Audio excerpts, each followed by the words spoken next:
Es como un pan que alimenta, es como una lámpara, una antorcha que ilumina la oscuridad.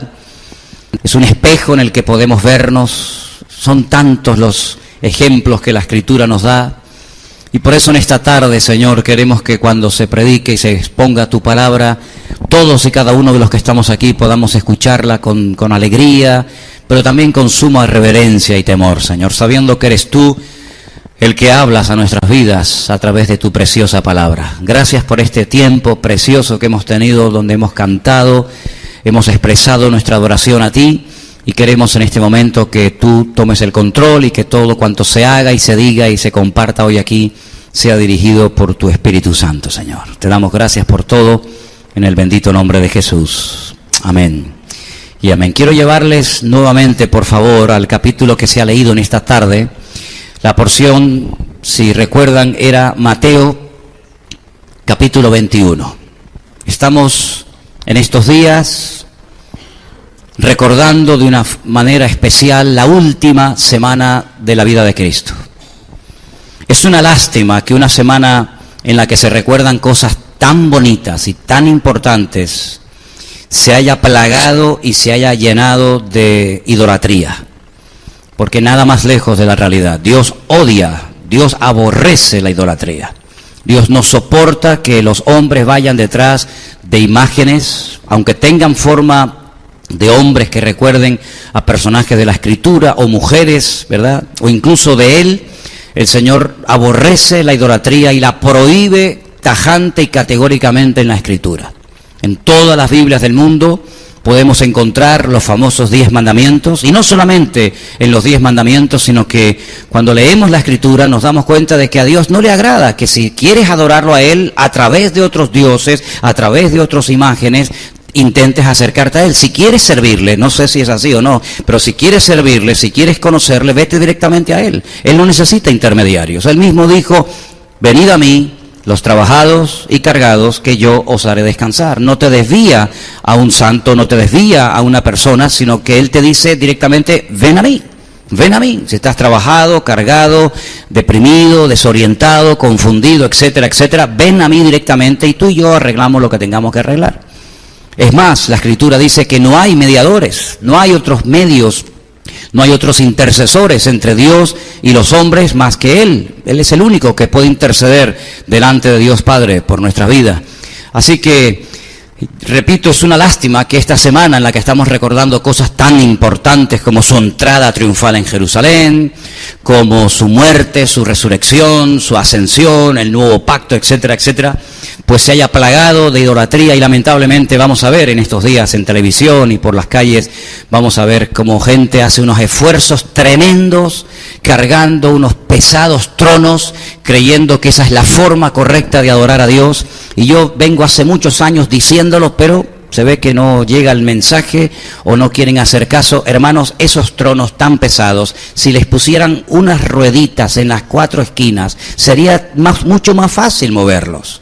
Sería mucho más cómodo. No sé cuánto pesa un trono de eso. No sé si hay alguien aquí que en algún momento participó de cargar esos pesados tronos que dice que tienes que llevarlo con tu cerviz. Pues oye, con unas rueditas, estas típicas que se le ponen a los andamios, los podrías sacar y mover. La rueda fue inventada hace muchos siglos. Es una lástima que algunos todavía no se hayan dado cuenta de que no hace falta cargar esos tronos. De hecho, no hay que cargar esos tronos ni con ruedas ni sin ruedas, porque el Señor no hay que cargarlo, es Él el que nos carga y el que nos lleva a nosotros. Gracias a Dios que hemos salido de esa oscuridad y de esa auténtica ignorancia, porque es tremendamente lamentable ver a miles, por no decir millones de personas, detrás de imágenes de talla, de oro, de piedra, de plata, de bronce o del material que sea, creyendo que están dándole culto al Dios eterno y al Dios vivo y verdadero, cuando la Biblia dice: al Señor tu Dios adorarás y a Él solo honrarás y servirás. Cuando la Biblia dice que no tenemos que hacernos imágenes de talla ni de lo que está arriba en el cielo, ni abajo en la tierra, ni aún debajo de la tierra. No podemos adorar ese tipo de imágenes y de esculturas. Yo sé que forma parte de, digamos, del folclore nacional, yo sé que forma parte de la tradición y de la cultura, pero como dijimos hace poco, hermanos, no es la cultura la que nos tiene que dirigir, sino es la palabra la que nos tiene que dirigir. Y la palabra es muy clara y categórica en esto. Y Él no permite que se adore su nombre y su persona a través de imágenes de talla. Yo espero que todo esto ustedes lo tengan bien claro, no lo estoy simplemente diciendo por si alguien todavía tiene la duda de que pueda adorar a una virgen, a un santo, a quien sea, y al mismo tiempo a Dios. No te confundas, no te montes tu cristianismo a tu manera porque te vas a equivocar. Gracias al Señor tenemos el manual, y en el manual, en las Sagradas Escrituras, en la Biblia, tenemos lo que a Dios le agrada y lo que a Dios no le agrada. Y de lo que estoy hablando no le agrada para nada al Señor, en absoluto. Más bien todo lo contrario. Ahora bien, en el capítulo 21 del Evangelio según San Mateo, se nos relata una historia muy interesante que curiosamente es una de las pocas historias que la cuentan los 4 evangelistas. Sabéis que, por ejemplo, hay cosas que Juan cuenta que Mateo ni las toca, ni las menciona, o viceversa, o Lucas, o Marcos. Sin embargo, la entrada triunfal de Cristo en Jerusalén se menciona en Mateo 21, en Marcos capítulo 11, en Lucas capítulo 19 y en Juan capítulo 12. ¿Qué significa el hecho de que Jesús entrara triunfalmente en la ciudad de Jerusalén? ¿Saben ustedes que Jesús aproximadamente cuando tenía unos 30 años de edad comienza su ministerio público? Hasta los 30 años de edad prácticamente no tenemos información, salvo algunos pequeños detalles. Es realmente a la edad de 30 años cuando él arranca y se da a conocer públicamente, se va al río Jordán, lo bautiza Juan el Bautista, posteriormente se va al desierto de Judea por aproximadamente 40 días, en ayuno y en oración, y cuando él vuelve, pues él comienza a predicar la buena nueva, la Besorá, el mensaje de salvación, el mensaje que el mundo estaba esperando que alguien lo predicara, pero que todavía no había llegado el momento de predicarlo. 3 años utiliza el Señor para preparar a sus discípulos, para sanar a centenares, tal vez miles de personas, para demostrar que Él no era un impostor, un engañador, un falso, sino que verdaderamente Él era el verdadero Mesías. Y la última semana de la vida de Cristo, antes de que lo crucifiquen, comienza con este relato tremendamente interesante de la entrada triunfal de Cristo en Jerusalén. Dice la Escritura que Él entró no caminando, podía haberlo hecho. Siempre iba caminando el Señor Jesucristo a la ciudad de Jerusalén, pero ese día se montó sobre un pollino de asno. Dice en Mateo 21, versículo 5, decid a la hija de Sión, he aquí tu rey viene a ti, manso y sentado sobre una asna, sobre un pollino, hijo de animal de carga. Si vamos a Zacarías capítulo 9, versículo 9, Zacarías es un hombre que vivió mucho tiempo antes del Señor Jesucristo. Cuando él escribe su libro, en el capítulo 9, versículo 9 de Zacarías, fíjate lo que él escribió. Tal vez él no era consciente de lo que estaba diciendo. Dice así, alégrate mucho, hija de Sión. Sión es uno de los nombres que se le da a Jerusalén. Jerusalén recibe un montón de nombres y uno de ellos es Sión. Da voces de júbilo, hija de Jerusalén. He aquí tu rey vendrá a ti, justo, salvador, humilde y cabalgando sobre un asno, sobre un pollino, hijo de asna. Así que no era casualidad que el Señor Jesucristo escogiera un animal tan humilde y sencillo como un borrico, un asno, para entrar triunfalmente en la ciudad de Jerusalén, sino que todo aquello estaba profetizado, todo aquello estaba ya escrito, todo aquello estaba ya bien organizado, para que se pudiera reconocer si verdaderamente Él era o no el Mesías que el pueblo de Israel y el mundo en definitiva estaba esperando. Él entró triunfalmente en Jerusalén y toda la ciudad, que en aquel momento no era una ciudad de millones de habitantes, pero sí era una ciudad que en aquel momento había muchas visitas porque era la fiesta de la Pascua, la que se estaba celebrando, pues Él entra triunfalmente en Jerusalén y toda la ciudad, dice la Biblia, que comienza a decir, Hosana, bendito el que viene en nombre del Señor, le dan un recibimiento, una bienvenida espectacular, Y probablemente muchos de los que participaron de esa cordial bienvenida, seguramente en lo más profundo de su corazón albergaban el deseo de la restauración de la monarquía. Ustedes saben que en el Antiguo Testamento se profetizaba de que un descendiente de David, de la casa de Judá, volvería otra vez a ocupar el cetro y la autoridad, y el imperio romano sería totalmente humillado y destruido. No es que le dieron la bienvenida simplemente porque lo aceptaban como Mesías y nada más, sino que en lo más profundo de su corazón, incluso en el corazón de los discípulos, ellos creían que los romanos en esa semana iban a ser destruidos, humillados y lanzados fuera, y por fin Israel volvería a ser y a recuperar aquella gloria perdida que tuvo en los tiempos del rey David y posteriormente del rey Salomón. Le dan la más cordial bienvenida, pero curioso que antes de que termine la semana le están pidiendo a Poncio Pilato que lo crucifique. Qué variables son las multitudes, ¿no? Qué variable a veces el corazón del ser humano. Hoy te levanta, mañana te tira, hoy te adora, mañana te apuñala. Eso lo vivió en carne propia el Señor Jesucristo.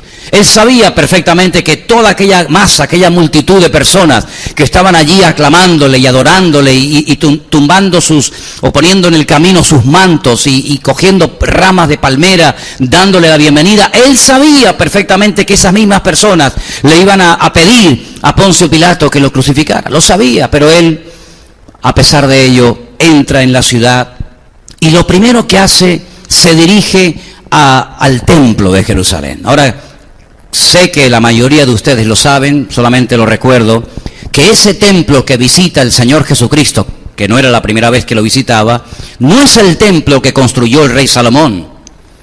El primer templo de Jerusalén, como bien saben ustedes, el objetivo era construirlo David.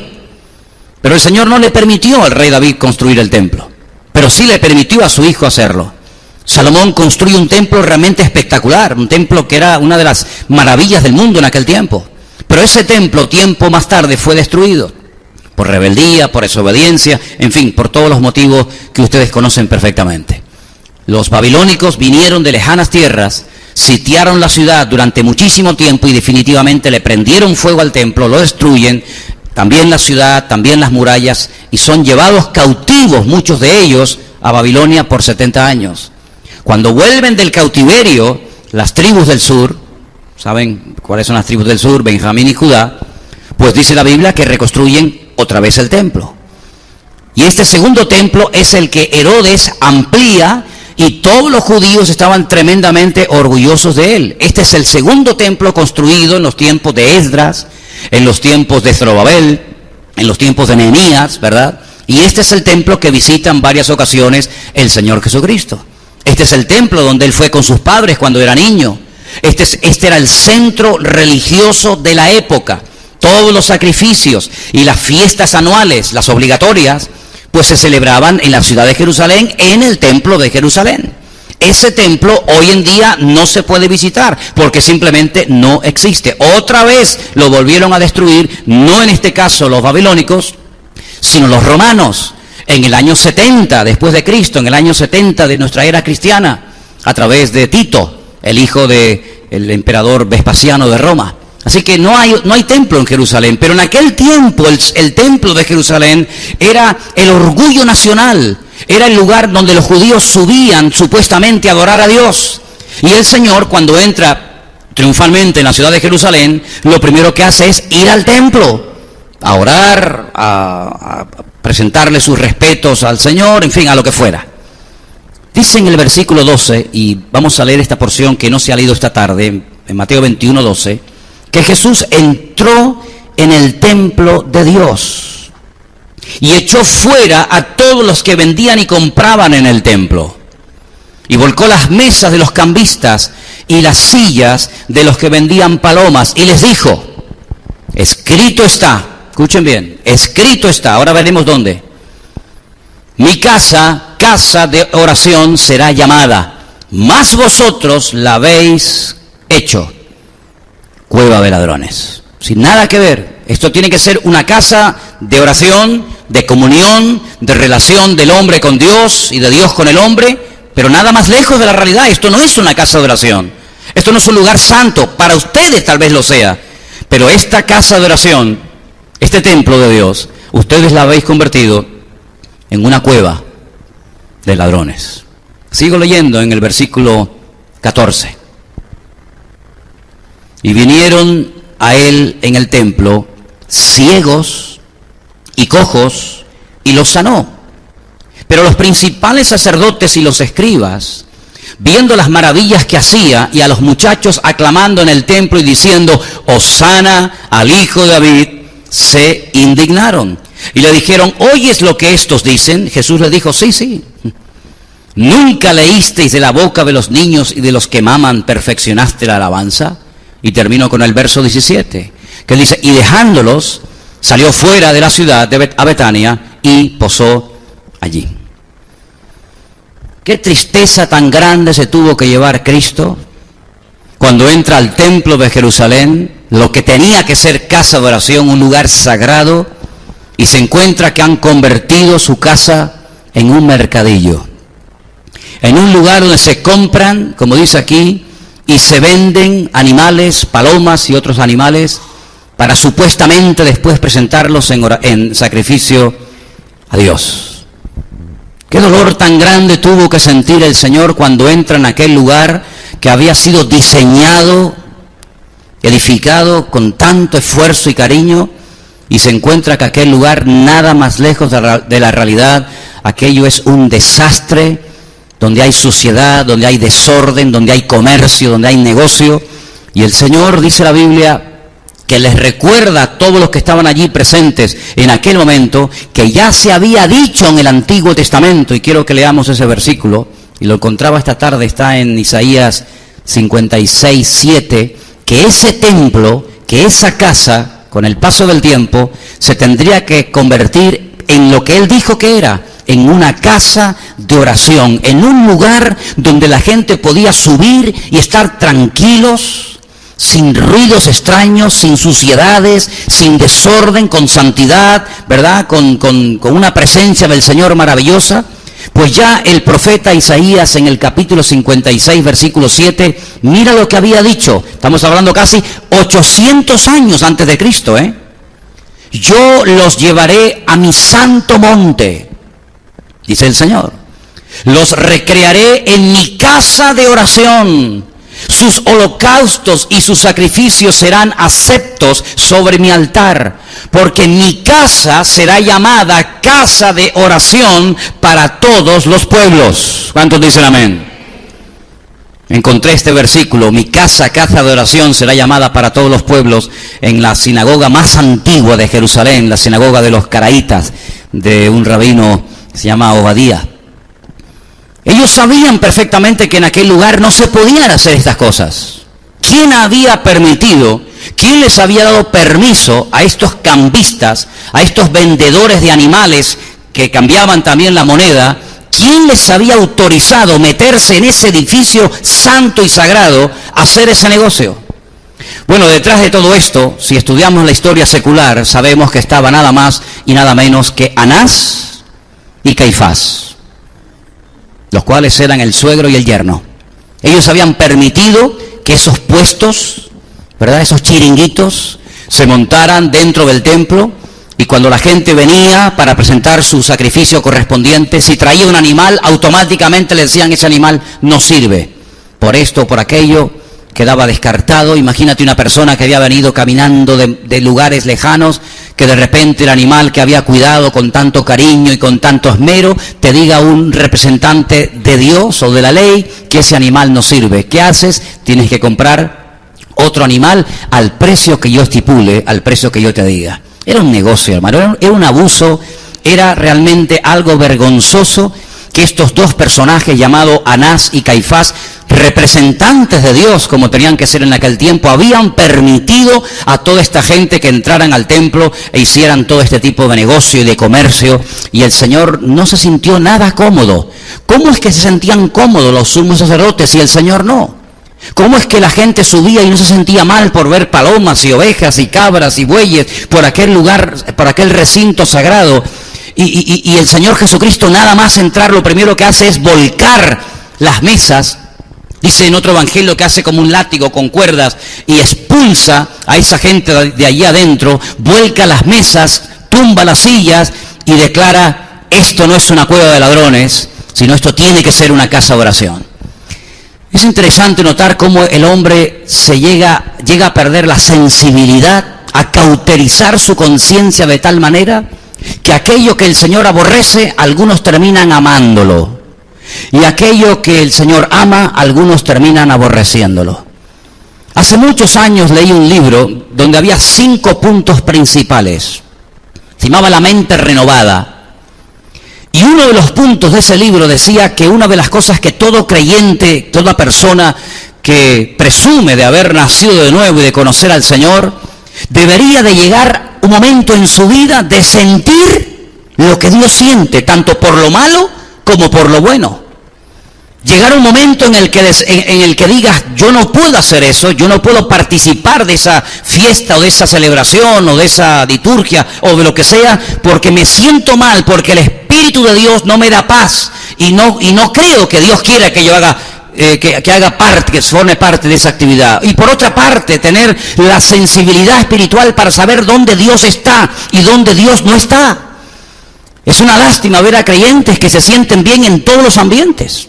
En ambientes de la iglesia, en el ambiente del mundo, en ambientes de borrachera, en ambientes donde hay un retiro, un campamento de jóvenes o de la iglesia, y es como que son una especie de camaleones. En todo lugar se acomodan y en todo lugar se sienten cómodos y a gusto y participan, y a veces hasta pasa desapercibido en ciertos y determinados ambientes que esa persona es un hijo de Dios o una hija de Dios. Cristo no era así. Cristo había lugares donde él se sentía cómodo y se sentía a gusto. Pero había lugares como por ejemplo en este momento, en el templo de Jerusalén, donde él no se sentía absolutamente nada cómodo. Es más, toma parte activa, no dice: bueno, voy a mirar para otro lado, que sigan esto haciendo de las suyas, yo voy a lo mío y entro y salgo. No, él no va a permitir bajo ningún concepto que su casa, no nos olvidemos que era su casa, era su templo, lo convirtieran los hombres en un negocio y en un comercio.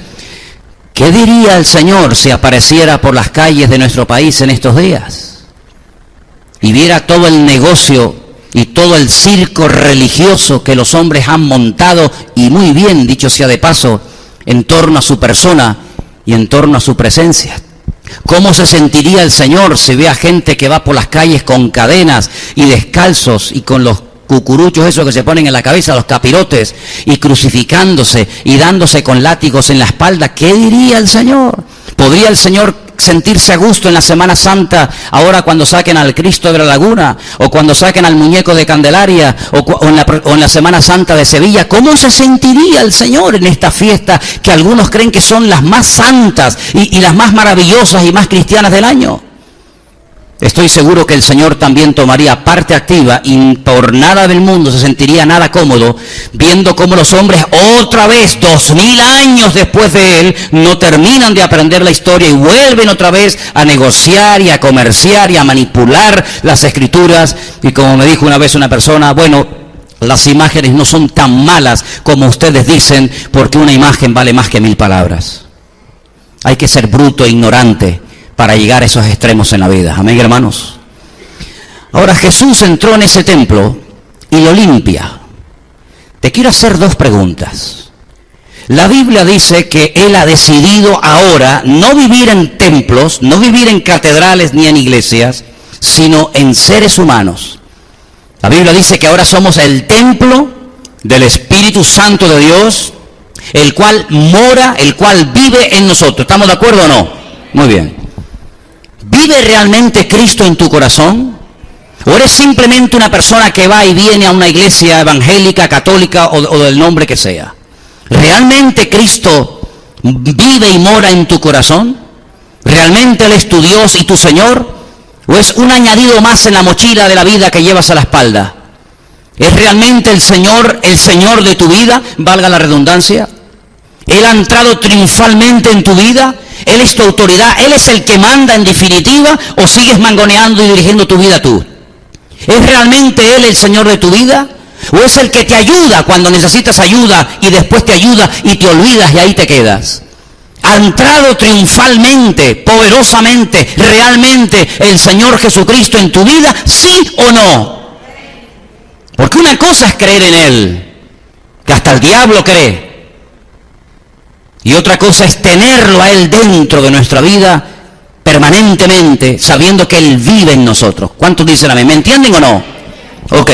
Si es así, si Él entra en el templo hace 2000 años y no se siente cómodo, como habéis visto, y no se sienta a gusto, y tiene que expulsar una serie de cosas que no tienen por qué estar allí, porque hay creyentes que dicen que tienen a Cristo en su corazón y no expulsan y echan de su vida actitudes, palabras, pecados y vicios, que si el Señor viniera personalmente y te mirara a los ojos, te diría: ¿por qué si me llamas Señor? ¿Y por qué si te llamas hijo o hija mía? ¿Por qué en tu vida todavía hay cosas que no me agradan?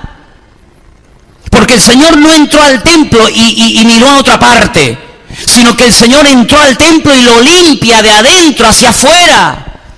Los seres humanos, incluso en algunas congregaciones, son expertos en intentar cambiar la apariencia de la gente, en medir la santidad de la gente, y sobre todo de las mujeres, por la largura del cabello o por la forma como visten. Y miden la santidad por cómo visten o cómo no visten, o cómo caminan o cómo no caminan. Y podemos cambiar. De hecho, hay gente que cambian por fuera, porque por fuera es mucho más fácil que cambiar por dentro. Pero el Señor no solamente viene, en algunos casos por supuesto que sí, a cambiar nuestra apariencia exterior, sino que viene a cambiar nuestro corazón podrido y destruido por el poder del pecado. El Señor viene a echar fuera lo que Él no permite que esté dentro. Vuelvo a hacer la pregunta: ¿cómo es posible que hay personas que se llamen cristianos y vivan en pecado? ¿Y cómo es posible que nos llamemos cristianos y digamos que Él está dentro de nuestro corazón y no nos sintamos mal por algunas cosas que hacemos, tocamos, vemos o sentimos? Ahí hay una dicotomía, ahí hay algo que no encaja, ahí hay algo que no funciona. Porque el Señor, cuando entra al templo, lo primero que hace es lo limpia. Y creo que lo primero que quiere hacer el Señor en cada uno de nosotros es limpiarnos de adentro hacia afuera. Y no decir: bueno, ahora voy al culto, pero sigo siendo un borracho, o sigo siendo un mujeriego, o sigo siendo un homosexual, o sigo siendo un ladrón, o sigo siendo... no sé, ponle el adjetivo que quiera. Yo sé que hay en algunas iglesias que se pueden hablar de ciertos y determinados pecados, pero ya parece que otros no se pueden tocar. Mira, aquí tocamos todos los palos habidos y por haber, como en el flamenco, ¿sabes? Y llamamos al pecado como Dios lo llama, pecado y punto. Y no hay ni pecado venial, ni mortal, ni blanco, ni negro, ni bueno, ni malo, sino que lo que es pecado y punto. Te guste a ti o no, porque no predico para agradar tus oídos. No predico para caerle bien a ustedes. A estas alturas de mi vida y con la edad que tengo, créame que me da exactamente igual lo que la gente diga, si le gusta o no le gusta el mensaje. La Biblia nos enseña en su palabra que cuando el Señor entró en el templo lo limpió. ¿Y cómo es posible que hay personas que no se dejen limpiar y tratar por el Señor cuando llevan años y años viniendo a la iglesia, escuchando cientos de mensajes y de predicaciones y de exposiciones de la palabra de Dios? A lo mejor no es que esté dentro. A lo mejor tú crees que lo tienes en tu vida, pero hace mucho tiempo que se mandó a mudar y no sabes ni dónde lo has perdido. Porque la Biblia nos cuenta que hasta sus propios padres llegó un momento en su vida en el que perdieron a su hijo y no se habían dado cuenta. Y cuando María le pregunta a su marido José: ¿dónde está el niño? José dice: no sé, pensé que estaba contigo. Y la madre le responde: probablemente, pues yo también pensé que estaba contigo. Al final ni con el padre ni con la madre lo hemos perdido, y tienen que dar marcha atrás en una de estas fiestas que se celebraba en Jerusalén en el templo y reconocer que lo han perdido. Se han despistado, se han distraído. Uno creía que lo tenía el otro lo tenía uno, y la realidad es que el niño se quedó en Jerusalén. Cuando llegan, ¿dónde lo encuentran? En el templo, hablando allí con los sabios de la época, haciéndole preguntas difíciles y respondiendo cosas que les dejaba con la boca abierta. Y hay personas que a lo mejor han perdido la presencia del Señor y no se han dado cuenta. Pero es que no creas que es el primer caso, es que ya también en la antigüedad hubieron personas que jugaron y coquetearon tanto con el pecado que se acostumbraron a jugar de una manera u otra, y dice la Biblia que no se había dado cuenta que el Espíritu del Señor se apartó de él y pensaba que aún podía hacer lo que le daba la gana y el Señor estar con él. Y le pasó a Sansón y le pasó a Saúl. Claro, algunos dirán, bueno, pero eso era el Antiguo Testamento, pues venga, vámonos al Nuevo. A algunos que les gusta mucho el Nuevo o el Antiguo cuando les conviene. Y la iglesia de la Odisea de hermanos nuestros en la fe, la iglesia de Vida Nueva en la Odisea, ¿la conocen? No, yo tampoco. La iglesia de la Odisea, capítulo 3 de Apocalipsis, no eran cristianos, no eran nacidos de nuevo, no eran bautizados en agua, no creían en el Padre, Hijo, el Espíritu Santo, igual que nosotros. Pero en vez de en Santa Cruz de Tenerife, se reunían en un lugar llamado La Odisea, en Turquía. He aquí yo estoy a la puerta y llamo. Si alguno oye mi voz y abre la puerta, entraré a él y cenaré con él y él conmigo. Habían perdido la gloria, la presencia del Señor, y no se habían percatado, no se habían dado cuenta de ello. ¿A quién le cantaban entonces? ¿A quién le estaban celebrando el culto? Si el Señor estaba fuera en la puerta, de una forma metafórica, ¿verdad?, tocando y llamando, ¿a quién le cantaba esa gente? Y encima dice, si alguno oye mi voz, yo creo que ya algunos ni oían la voz de Dios, estaban tan sordos, estaban tan cauterizadas sus conciencias, estaba tan petrificada el alma de algunos allá adentro, que ni siquiera se habían dado cuenta de que ya el Señor no estaba en el culto. Pero el Señor llama y dice, si alguno todavía tiene interés, ¿te das cuenta cómo podemos decir que somos cristianos y haber perdido el escudo por el camino, o la espada, o el yelmo, o la coraza? ¿Te das cuenta cómo si no cuidamos nuestra salvación con temor y con temblor, puede ser que seas como una vela humeante donde un día ardió el fuego, pero que ya no arde nada? Yo estoy plenamente convencido de que a los cambistas del templo no les hizo ninguna gracia tener que dejar el negocio porque Cristo los había expulsado. ¿Creen ustedes que dijeron, gracias Señor, por fin viene alguien a cantarnos las 40, a decirnos las verdades como puño? Gracias Señor.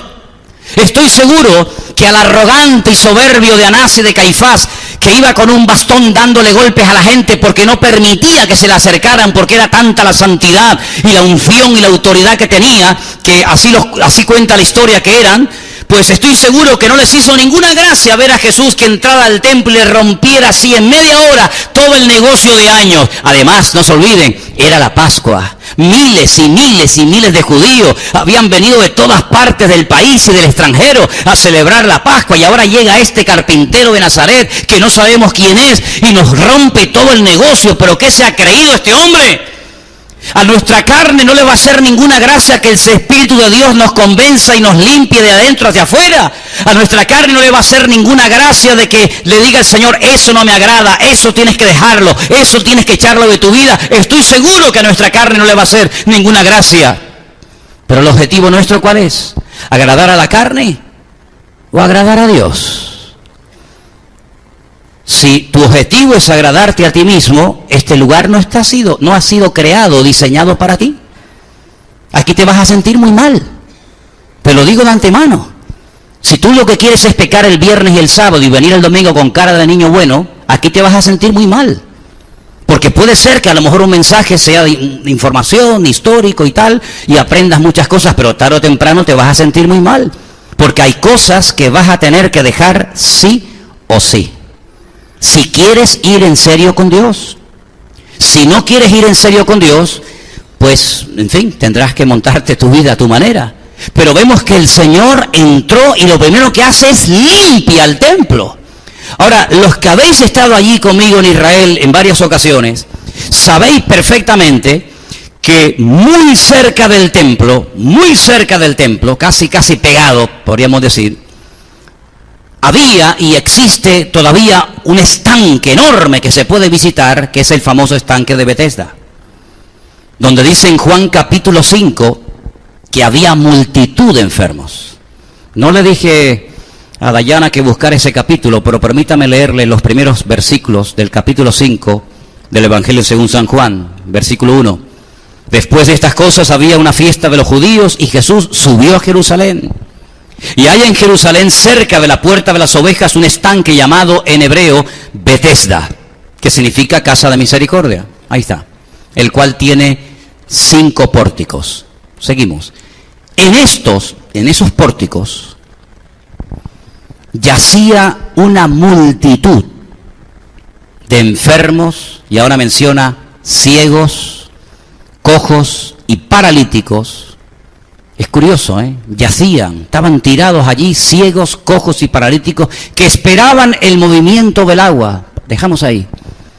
Muy cerca del templo de Jerusalén estaba, y todavía se puede visitar, el famoso estanque de Betesda. Un estanque que recogía el agua de lluvia y que también servía para limpiar, pues, el templo cuando se derramaba tanta sangre por los animales que se sacrificaban. En ese lugar se había corrida la noticia, la leyenda de que un ángel descendía de tiempo en tiempo, movía el agua, y el primero que se metía en el agua quedaba sano.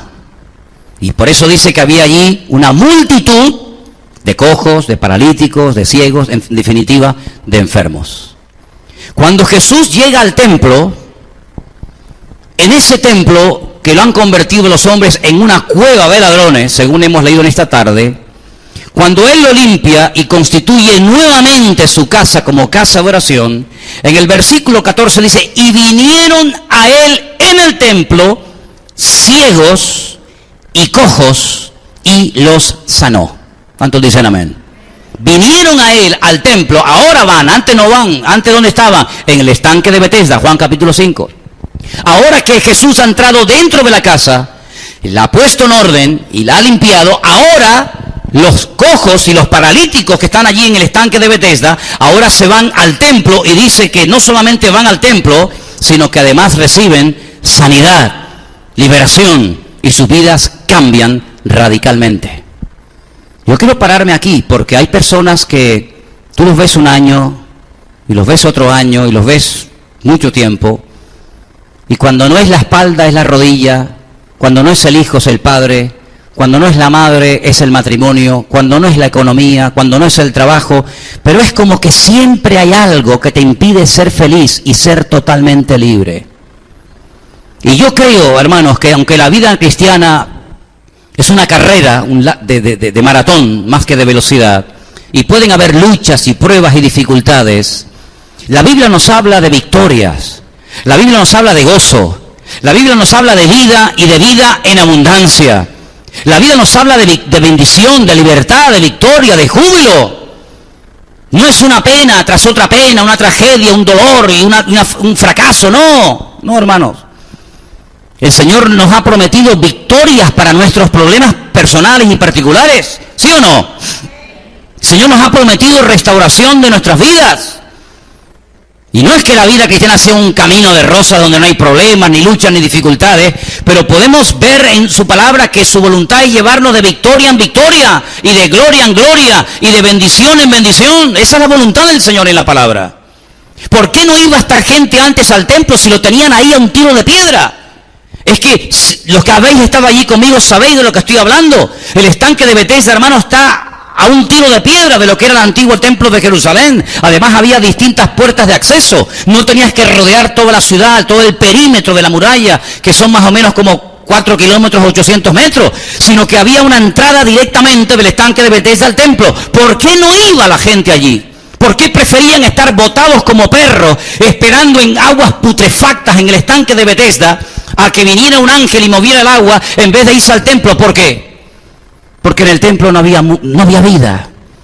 En el templo había rutina. Como hay muerte y rutina y tristeza y vacío en la vida de todo aquel que se llama cristiano, pero que no quiere limpiar y dejar su casa tratar por la presencia del Señor. Y por eso hay gente que siempre, toda la vida, ya acabo de decirlo, cuando no es una cosa es otra, pero cuando tú le entregas tu vida al Señor, cuando tú le entregas tus complejos, cuando tú le entregas tus traumas, cuando tú le entregas tus heridas, tu pasado, tu presente, tu futuro, todo al Señor, tú puedes vivir en paz. Tú vives en paz, duermes en paz, piensas en paz, o siempre cuando no te da miedo una cosa, te da miedo la otra. Miren, hermanos, el Señor Jesucristo en este pasaje nos da un ejemplo tremendo. Él limpia un templo, en lo natural, pero en lo espiritual es lo mismo. Él quiere entrar en tu vida, Él quiere entrar en tu corazón, Él quiere entrar en ti. ¿Para qué? Para limpiarte, para echar fuera de tu vida lo que no puedes echar por ti mismo, para darte el poder y la autoridad de decir, no me drogo más, no me emborracho más, no tengo por qué ser una víctima de esta atadura, ¿verdad? O de algo que mis padres o mi familia practicó, sino que tú puedes ser verdaderamente libre. Porque Cristo vino a traer libertad a los cautivos y vista a los ciegos y libertad a todos los oprimidos. Ese es el Evangelio. El Evangelio no es sufre, llora, aguántate, soporta, porque esa es la cruz que te tocó llevar en esta vida. No, señor, eso lo dicen los musulmanes que no tienen esperanza. Eso lo dicen las sectas. Pero el Evangelio dice, venid a mí los trabajados y cargados, que yo les haré descansar, dice la Biblia. Eso dice la palabra. Cuando los ciegos venían a Cristo, se iban viendo. Cuando los mudos venían en su condición, se iban hablando. En otras palabras, el Señor tiene el poder hoy exactamente igual que hace 2000 años. Hay iglesias evangélicas, lo sé. De esto sé un poquito, Hay iglesias evangélicas que dicen que ya los milagros hoy en día no existen. Pero es que a mí me da exactamente igual lo que digan los demás. A mí nadie me puede decir que Cristo no sana porque Dios me sanó a mí. A mí nadie me puede decir que Cristo no liberta porque Cristo me libertó a mí. Y nadie me puede decir a mí que el poder de Dios ha menguado porque el poder de Dios no ha menguado. El poder de Dios es el mismo porque Él es el mismo ayer, hoy y por los siglos. Por lo tanto, si tú hayas entrado por esa puerta en la condición que hayas traído, tú puedes salir por esas puertas en victoria. Y puedes salir con la bendición de Dios.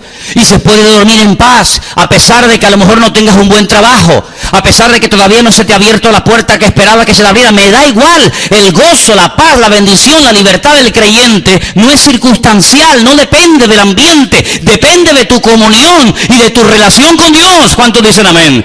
Si tú no tienes relación con Dios, tú no puedes tener el gozo del creyente. Porque el gozo del creyente no viene porque se pega. Mira, hermano, lo que se pega es la enfermedad. La salud no se pega. Tú estás sano, tú no tienes ninguna enfermedad y te pegas a un enfermo y no le transmites tu sanidad. Eso no es así. Si fuera así, los que están sanos se van al hospital, rozan, tocan un poquito al enfermo y el enfermo se cura. Lo que se pega muchas veces es la enfermedad. Hay contagios, ¿verdad? Hay virus, hay enfermedades que se transmiten. Pero hermano, lo que tienes que hacer es acercarte al Señor, vivir cerca del Señor, conocerlo, amarlo, respetarlo, adorarlo y honrarlo. Y vas a ver cómo tu vida va a ser una vida como Dios quiere que sea. ¿Cuántos dicen amén? Qué tristeza cuando veo jóvenes tristes que parecen viejos. Qué tristeza cuando hay gente que tiene las Sagradas Escrituras en su casa y viven como atormentados, como amargados, o les falta algo, o lo que tenían era mejor, y están en terreno de nadie. Siempre, bueno, algún día tendré lo que me hace falta, o lo tuve y lo perdí. Querido, ni puedes mirar siempre al futuro, ni puedes vivir pensando en el pasado. Es hoy el tiempo aceptable, hoy es el día de salvación, dice la palabra. ¿Cuántos dicen amén? ¿Dicen amén o no? Ah, vale. Los paralíticos, los ciegos suben al templo, se sanan así, solos, y entonces dice la Biblia que vienen los de siempre, los aguafiestas, los religiosos que ni viven ni dejan vivir, los que no se gozan, pero tampoco dejan gozar a los demás. Dile que se callen, dile que guarden el protocolo. Ya lo han guardado mucho tiempo. Ya han vivido una vida religiosa demasiado tiempo. Ha llegado un tiempo nuevo, un refrigerio. Y les comienza a mencionar las Escrituras. Jesús les dice, nunca leísteis, me da la impresión de que no, de la boca de los niños y de los que maman, perfeccionaste la alabanza. ¿Has visto a un niño pequeño dormir? ¿Habrá algo que transmita más paz y más dulzura que un niño dormir? Permítame, hasta se mea de gusto el niño. ¿Sí o no? Es una cosa impresionante. El niño no duerme diciendo, a ver, las 28 de abril, ¿quién va a ganar, la izquierda o la derecha? Tendrá que pactar el PP y mañana entonces si Trump invade Corea del Norte, ay, no puedo dormir. El niño se duerme y duerme a pierna suelta. No le preocupa nada, porque sabe que cuando llora, ahí le enchufan la bendición, ¿no? El niño no tiene ningún tipo de preocupación alguna, porque Jesús dijo, si no os hacéis como niños, no podéis entrar en el reino de los cielos. Siempre pensando, siempre, ¿qué pasará? ¿Y qué no pasará? ¿Y si tengo? ¿Y si me llama mañana? Y miren, hermanos, el Señor Jesucristo está vivo. ¿Cuántos dicen amén? El próximo domingo vamos a celebrar la resurrección de Cristo. ¿Saben lo que significa que Cristo esté vivo? ¿Saben lo que significa eso? Que no hemos perdido el tiempo y que nuestra fe no es una fe ciega, ni es una fe absurda, sino que estamos en el verdadero, en Jesucristo. Imagínense por un instante que Cristo en esta semana lo llevan a la cruz, lo crucifican, lo matan, lo destruyen, lo meten en el sepulcro y ahí se queda. Los que hemos ido a Jerusalén, los que hemos ido a Israel unas cuantas veces, iríamos a ver una tumba, pero una tumba donde estuvo o donde todavía permanecen los restos, entre comillas, de uno que fue muy bueno, que hizo muchos milagros, pero que ahí se quedó. Lo he dicho muchas veces. Una vez visitando el jardín de la tumba, una hermana me dice, hermano, ¿y qué venimos a ver aquí? Y le dije, aquí, nada, una tumba vacía. No nos hemos equivocado de tumba. No es que no estuvo ocupada, sino que sí estuvo ocupada. Pero mi Señor Jesucristo resucitó al tercer día. Y yo creo que Jesucristo murió conforme a las Escrituras. Y creo que el Señor Jesucristo resucitó al tercer día. Si no lo creyera, ustedes tendrían que buscarse otra iglesia u otro pastor, porque yo no hago propaganda de muertos. Yo no tendría ninguna autoridad para decirles que Él te puede sanar, que Él te puede cambiar la vida, que tu matrimonio tiene esperanza y remedio, que tus hijos pueden ser transformados. No tendría ninguna autoridad moral, y mucho menos espiritual, para ofrecerte promesas que no se van a cumplir. Porque dice la Biblia que los muertos, escúchalo bien, los muertos no tienen poder para hacerte daño, ni tienen poder para hacerte bien. Y por eso cuando aquella mujer fue temprano a la mañana y vio la tumba aparentemente profanada, donde no estaba el Señor, ella lloraba. Pero un ángel le dijo, María, no llores, no busques entre los muertos al que vive, porque ha resucitado. Miles, millones de personas siguen buscando la respuesta en los muertos.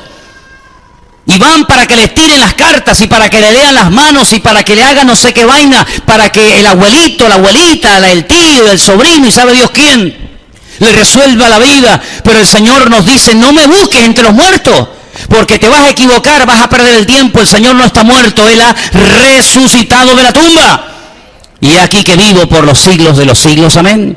Y por eso al que le hemos cantado estas alabanzas en esta tarde no es a un muerto, sino es al Señor Dios Todopoderoso que está aquí con nosotros, y no solamente aquí, sino dentro de los corazones y de las vidas que le han invitado a que entre a morar en sus corazones. Hace unos cuantos siglos atrás, 3 barcos de vela salieron del sur de España rumbo a lo desconocido. Llegaron a un lugar donde lógicamente había población, se establecieron allí, y no solamente llegaron, sino que intentaron transmitir un mensaje, entre comillas, cristiano. Siglos más tarde, aquellos colonizadores o conquistadores fueron expulsados, se tuvieron que volver de donde habían salido, pero dejaron allí unas cuantas cosas, pero una de las peores cosas que dejaron fue la religiosidad muerta y vacía, que no había funcionado en España ni en Europa. Y mientras Europa avanzaba, porque en otros países como Suiza, como Alemania, etcétera, etcétera, había personas que habían descubierto el poder de Dios a través de las Escrituras, los españoles se quedaron con la religión que la transmitieron y la transportaron allí. Y es una tragedia ver hoy en día que en esas naciones la gente sigue adorando cosas que aquí no funcionaban, pero que allí las han adoptado como si fueran las mejores del mundo. Pero gracias al Señor que en medio de tanta ignorancia y en medio de tantas tinieblas, un día alguien nos vino a anunciar no un evangelio diferente, sino el evangelio verdadero que no se nos había transmitido. El Evangelio a través de Jesucristo, no a través de nuestros méritos, no a través de nuestras buenas obras o acciones, sino a través de los méritos de la sangre de Jesucristo. Porque esa última semana de Cristo en Jerusalén se estaba celebrando una de las fiestas más bonitas y más importantes del calendario religioso, que está a punto de celebrarse ahora en Israel, si no la están celebrando ya, y es la fiesta de Pesaj, la fiesta de la Pascua. ¿Y qué se recordaba en aquella fiesta? Lo dijimos el jueves, la liberación de la esclavitud en Egipto. Fundamentalmente era eso. Pudieron salir de la esclavitud en Egipto, el faraón fue derrotado, la idolatría del faraón fue humillada, cruzaron el Mar Rojo, entraron por el desierto, finalmente llegaron a la tierra prometida, y todo ese milagro, todas esas maravillas y proezas se recuerdan en estos días. Bueno, pues el Señor Jesucristo en esa época decidió subir a Jerusalén, como buen judío que era, a traer libertad, pero no a un pueblo solamente, sino a traer libertad a todas las naciones, pueblos y lenguas y tribus del mundo, a través de la sangre que Él derramaría en la cruz. Porque aquellos animales que se sacrificaban allí no podían traer libertad a la gente. Si hubieran traído, con que mataran uno ya era suficiente, pero había que matar y matar y matar un año, otro año, una generación y otra generación, y además encima, para colmo, hoy en día con la gran tragedia y dolor de que ni siquiera ya puedes presentar sacrificios, porque al no haber templo, ¿dónde rayos vas a presentar el sacrificio? Pero gracias al Señor que nosotros hemos entendido el Evangelio. Si en esta tarde entre nosotros hay alguna persona que ha sido católico, que ha sido religioso durante años, pero tú no tienes a Cristo en tu corazón, lo tienes en el crucifijo en la habitación, lo tienes aquí en la estampita en el bolsillo o en la cadena del cuello, pero nunca has invitado a Cristo a que entre en tu corazón. Este lugar se abrió hace 18 años para decirle a la gente cuál es el camino verdadero. Y el camino verdadero tiene nombre, no es Vida Nueva, el camino se llama Jesucristo. Vida Nueva predica y habla de Él, pero no es el camino. Nosotros simplemente somos un medio, un instrumento que Dios utiliza para llevar a la gente a los pies de Cristo, para que entiendan que sin Cristo no hay salvación y no hay esperanza. Pondrás la televisión en estos días, o por tu barrio, o por tu calle, y verás pasar a miles de personas con esos tronos. Quiero que sepas que nuestro Dios, que Dios no está ahí. No participa de esas fiestas. Aquí tenemos en el año 2 carnavales. Uno que es el del desmadre, que se acaba de terminar hace poco, y ahora viene el otro, el religioso. Es lo mismo, distinto perro, pero el mismo collar. Allí se vestían de mujeres, aquí se visten de nazarenos. Allí se vestían de travestis o de drag queen o sabe Dios de qué, aquí se visten con otro uniforme, pero es exactamente lo mismo. Pero lo que Dios quiere en esta tarde es cambiar tu vida, entrar en tu corazón, que seas totalmente libre, ni evangélico, ni católico, ni vaina, sino que seas verdaderamente hijo de Dios, lavado y comprado por la sangre de Jesucristo. Y eso hoy aquí lo puedes obtener y lo puedes conseguir si le rindes tu vida al Señor. ¿Cuántos dicen amén? Cierra tus ojos, por favor, ahí donde estás. Recuerda esto, mientras estamos orando. Recuerda esto. Mira. Hace 2000 años Jesús vino a este mundo. Como has oído, entró en la ciudad de Jerusalén, triunfalmente, montado en un pollino de asno, cumpliendo las sagradas escrituras. Esa semana lo crucifican, muere, resucita el tercer día. Todo eso a la mayoría de ustedes no les suena a chino porque lo has oído toda la vida. Es parte de la historia. Pero yo quisiera que en esta tarde pases de la historia, de simplemente del relato histórico, a tu experiencia personal. Si tú en esta tarde conoces única y exclusivamente al Cristo de la historia, pues oye, me parece bien, pero el simple conocimiento no me va a cambiar. Lo que sería muy bueno que en esta tarde todos y cada uno de los que estamos aquí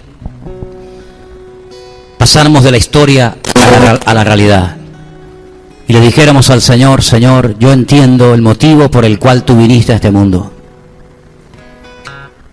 y yo entiendo que en aquella cruz tú moriste por mis pecados, y yo quiero conocerte quiero pedirte que entres en mi corazón, en mi vida, que me perdones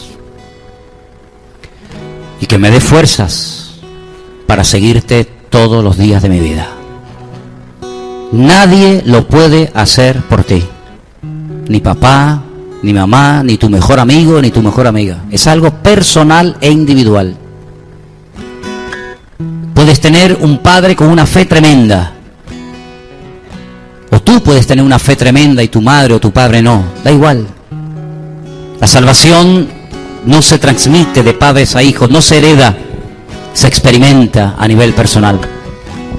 En algún momento de tu vida tendrás que encontrarte con Él cara a cara. Y recuerda que cuando Jesús entró triunfalmente en Jerusalén y limpió el templo, al final mucha gente dijo: ¿quién es este? ¿Quién es este hombre? Algunos decían: es el profeta, es de Nazaret. No está mal la respuesta, pero se quedaron cortos. Es mucho más que un profeta. Es mucho más que un hombre que nació en Belén, criado en Nazaret. Es el Hijo de Dios, el Verbo hecho carne, que vino a este mundo a morir por ti. Es mucho más que eso. ¿Quién es para ti Jesús? ¿Quién es para ti el Señor Jesucristo? ¿Un personaje histórico como Buda, Mahoma, Krishna? ¿O es para ti verdaderamente el Hijo de Dios? El Verbo humanado y encarnado en Él, para que puedas acercarte a Dios y tener comunión con tu Padre y hacer de tu cuerpo y de tu corazón casa de oración, templo de Dios todos los días de tu vida. Si en esta tarde entre nosotros hay alguien, alguna persona que quiere invitar a Jesús, decir: yo en esta tarde aquí en Santa Cruz de Tenerife, a esta hora de la tarde, yo quiero entregarle, yo quiero rendirle mi vida a Él. Quiero comenzar a caminar con Él. Y quiero que Él entre en mi corazón como entró en el templo hace 2000 años.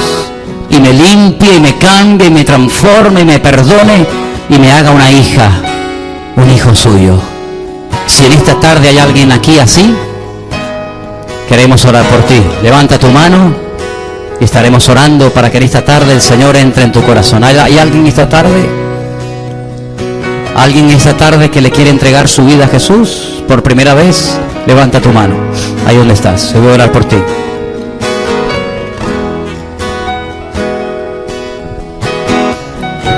¿Hay alguien que en esta tarde le quiera entregar su vida a Jesús por primera vez? Levanta tu mano. Queremos orar por ti en este momento, aquí en esta plataforma.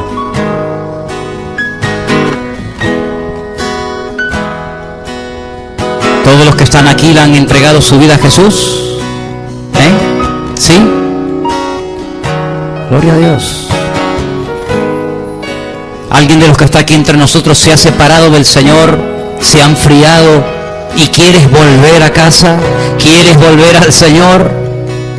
También lo puedes hacer. Amén. Amén. ¿Alguien más? Dios te bendiga. Dios te bendiga a ti también. Gloria a Dios. Gloria a Dios. A veces hemos estado bien con el Señor, nos hemos apartado de Él, pero hay tiempo para volver.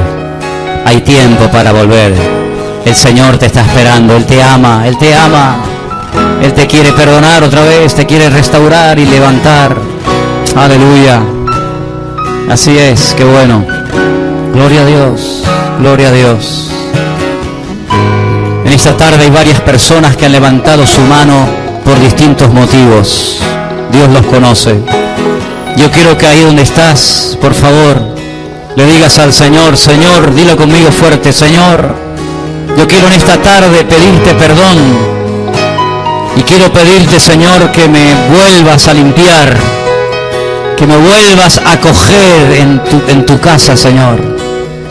Que me dé fuerzas para seguirte todos los días de mi vida, dígaselo, para seguirte siempre, cada día de mi vida, Señor.